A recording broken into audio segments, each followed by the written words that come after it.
Vamos ler aqui, versículo capítulo 5. O endemoniado curado. E chegaram ao outro lado do mar, a província dos Gadarenos, e saindo ele do barco, lhe saiu ao seu encontro dos sepulcros um homem com espírito imundo, o qual tinha a sua morada nos sepulcros, e nem ainda com cadeias o podia alguém prender.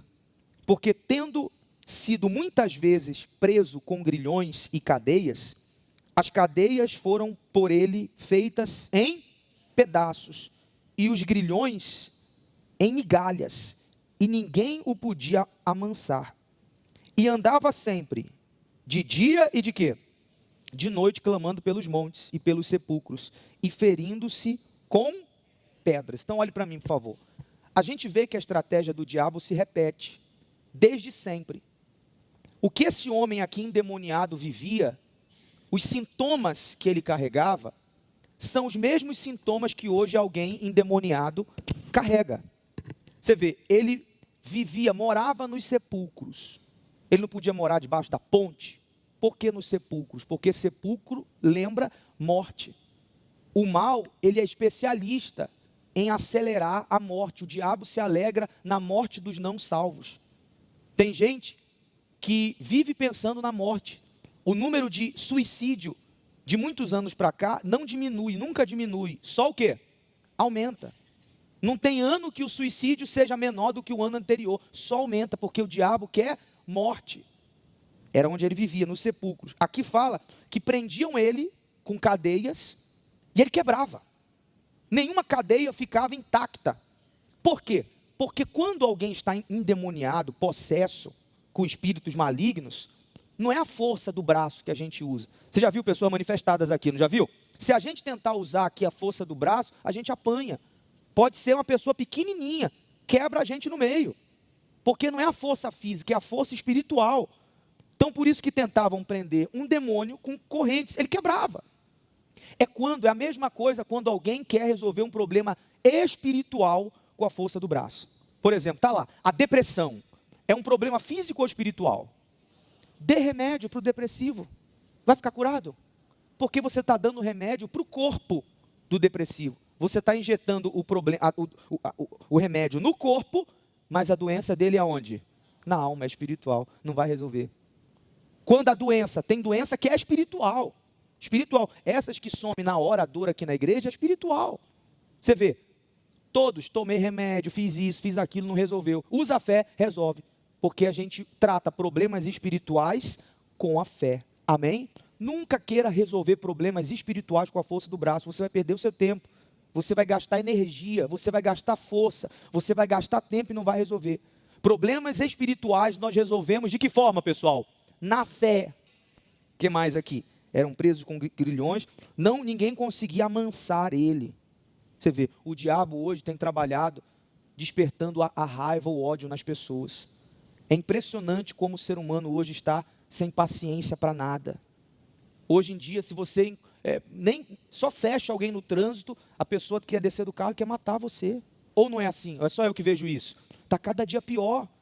Você não pode olhar mais para alguém que alguém já te xinga, quer bater em você.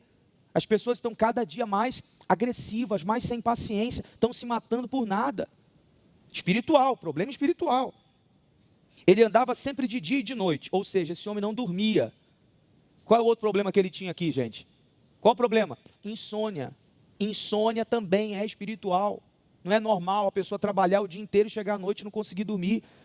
Então, você vê a cena se repetindo aqui? Lá na época de Jesus, e é como o diabo trabalha hoje da mesma forma. Aqui, ó, se feria com pedras, se cortava com pedras. Naquela época não tinha gilete, hoje tem gilete. Hoje é o que as pessoas fazem com a gilete, pessoal? Automutilação.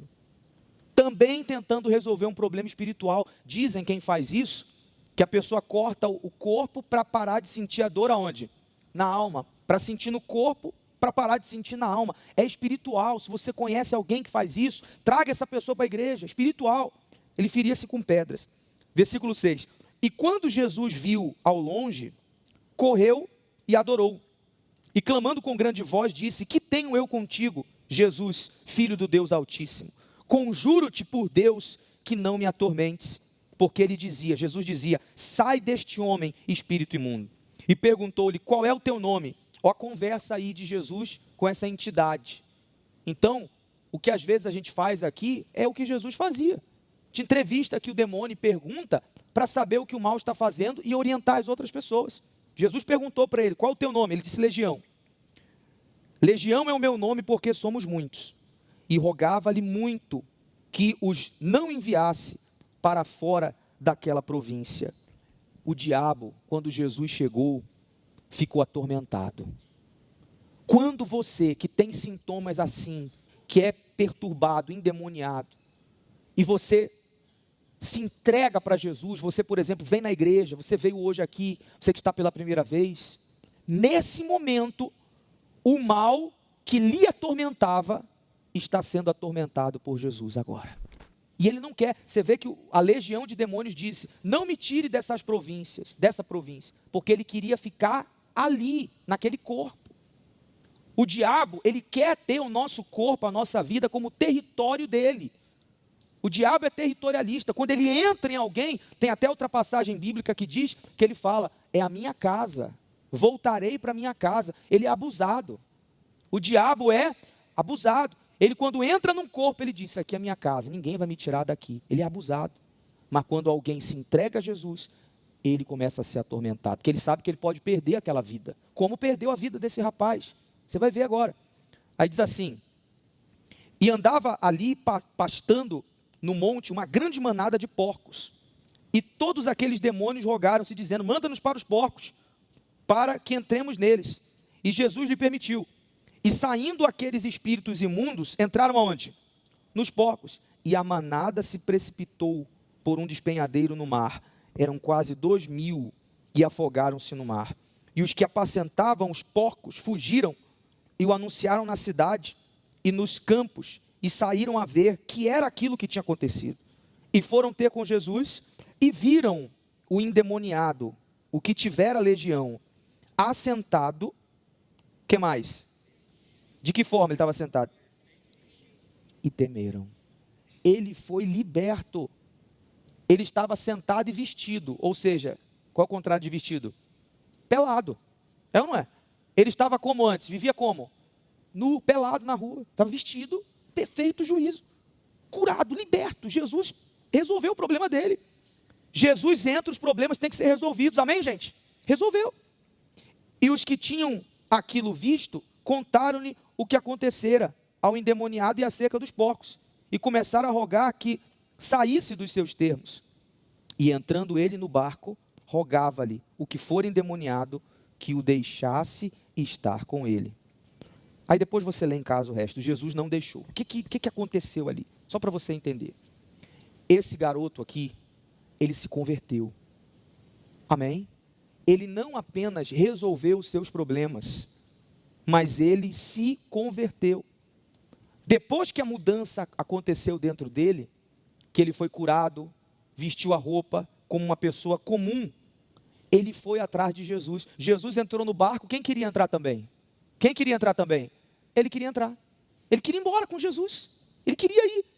Se você ler depois o texto, Jesus falou: não, fica aí e prega para as pessoas aí, conta aí o que eu fiz. Em outras palavras, você vai ser um discípulo meu, fica aí pregando a minha palavra. Mas ele se converteu, ele mudou tanto roupa como a mente, como mudou as suas atitudes. Outrora vivia no sepulcro, vivia se cortando, queria seguir Jesus. Então esse é o ponto. O Senhor Jesus nessa manhã não quer que você apenas venha receber o que Ele tem para lhe dar. A cura, a libertação, o milagre, a fé. Mas Ele quer que você se converta. Ele quer que você se entregue a Ele, que você deixe de ser apenas um conhecedor de quem Ele é. Porque se a gente perguntar assim, quem aqui sabe quem é Jesus? Todo mundo sabe, na teoria. Mas não é isso que Ele quer. Ele quer que você se torne um seguidor dEle, que você mude, que você entregue a sua alma para Ele, entregue a sua vida. Deixe essa vida errada que você tem vivido. Deixe essa vida aí sua, que dá ao diabo o direito de pintar e bordar com você. Talvez a sua vida está uma bagunça, igual a desse rapaz aqui, ou até pior, porque o mal tem acesso. Tem acesso porque até aqui você estava vivendo do seu jeito. E você pode cortar esse acesso do mal hoje, agora, se você disser: eu quero entregar a minha vida para o Senhor Jesus, verdadeiramente. E isso, pessoal, não pode ficar em segundo plano. Não pode ficar para depois, porque nós temos falado incansavelmente que amanhã pode ser tarde demais. Essa semana nós comprovamos isso. O nosso colaborador foi chamar um rapaz sábado passado, para vir na igreja. Ele era viciado, estava querendo se libertar, havia sido preso. E o rapaz chamou o colaborador, falou: eu preciso de ajuda.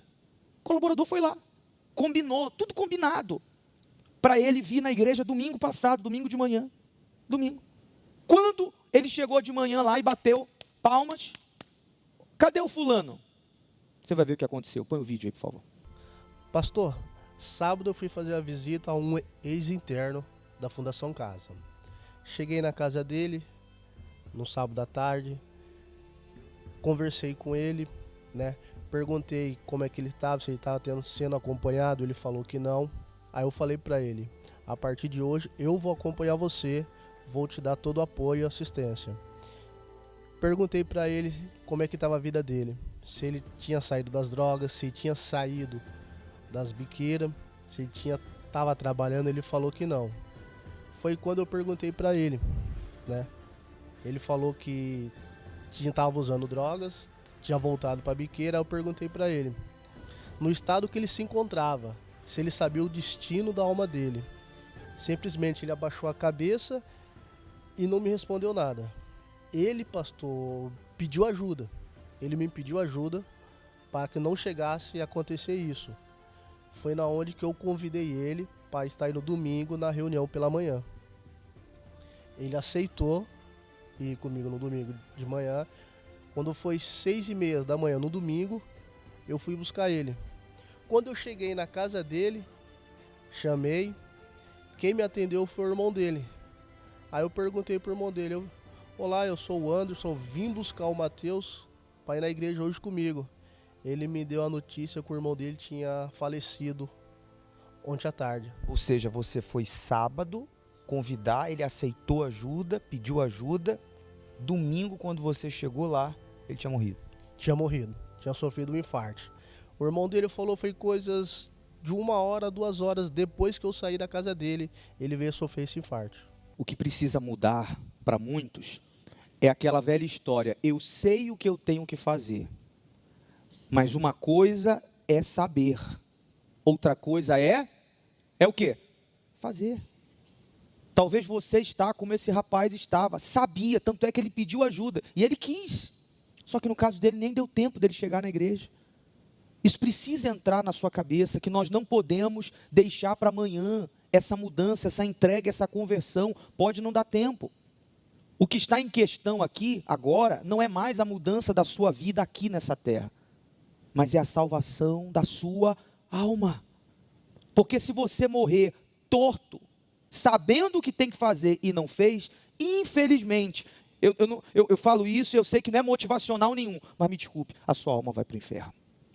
Se você não se entregar, se você não tiver casado com Deus, se você não abraçar essa oportunidade de se consertar, de se converter como esse rapaz se converteu aqui, de mudar de direção, de querer não ser apenas alguém que sabe o que tem que fazer, mas um seguidor de Jesus, você pode perder a sua salvação.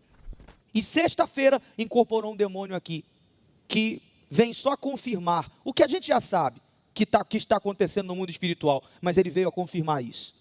Veio a confirmar que o inferno está perdendo almas e que o diabo tem pouco tempo. Olha só o que ele diz. Sexta-feira agora incorporou essa entidade aqui. Idiota, você sabe que não. Por quê? Eu tenho pouco tempo, idiota. Como assim pouco tempo? Para levar para o inferno comigo, aonde tem choro. Percebendo? Choro e o quê, pessoal? Choro e o quê? Mas choro todo mundo sabe o que é. Que tipo de choro tem lá no inferno? Fala detalhes, você sabe. Idiota, não passa o choro. É minuto, segundo, chorando. Acaba. Idiota, essa matéria acaba. Essa aqui. Mas quando sai a alma briga entre o homem de branco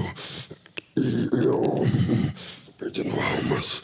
Eu estou perdendo almas. Fique de pé.